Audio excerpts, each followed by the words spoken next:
Hello mga ka-dragon! For today's video, pupunta tayo sa Maasim, General Santos City para i-surprise si Mother.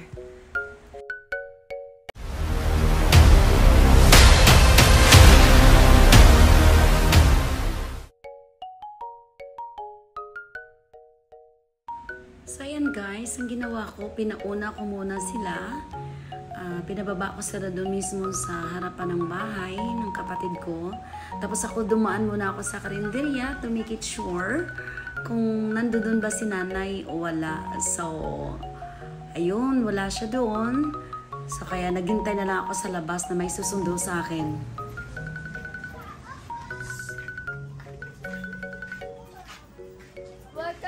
So, and guys, pumasok na si Shane sa loob para matingnan kung saan talaga si nanay. Ayan. Yung sister ko yan. Mga kasabwat ko yan sila, guys. Ayan. So, imagine mo, guys. Sila lahat kasabwat ko mula bata hanggang matanda para lang masurpresa si nanay. So, ayan. Pamilya ko yan sila lahat, guys. Mga pamangkin ko, anak ng mga kapatid ko. So, napakalaking pamilya meron ako, guys. Ayan.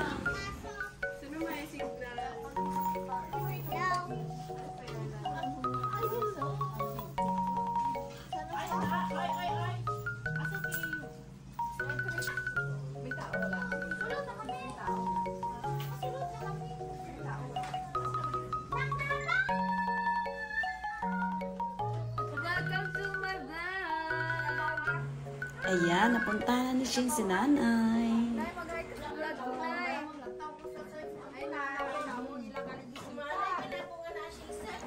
Hindi nawawala sa pamilya namin, guys, ang pagmano at sa pagkiss sa elder.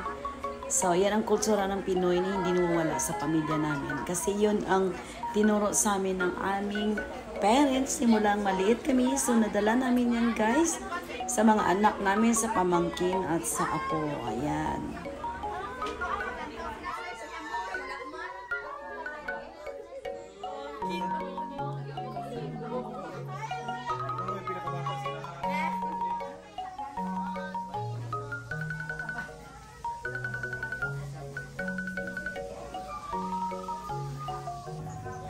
Nakahanap din si Shane ng time na para lumabas at susunduin ako, guys.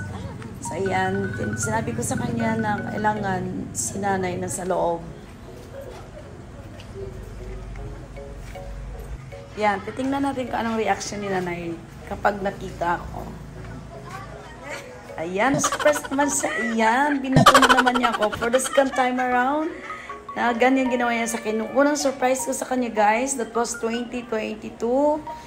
Nasampal ako nun, guys. 2 beses niya ako nasampal sa gulat niyang hating gabi dumating ako.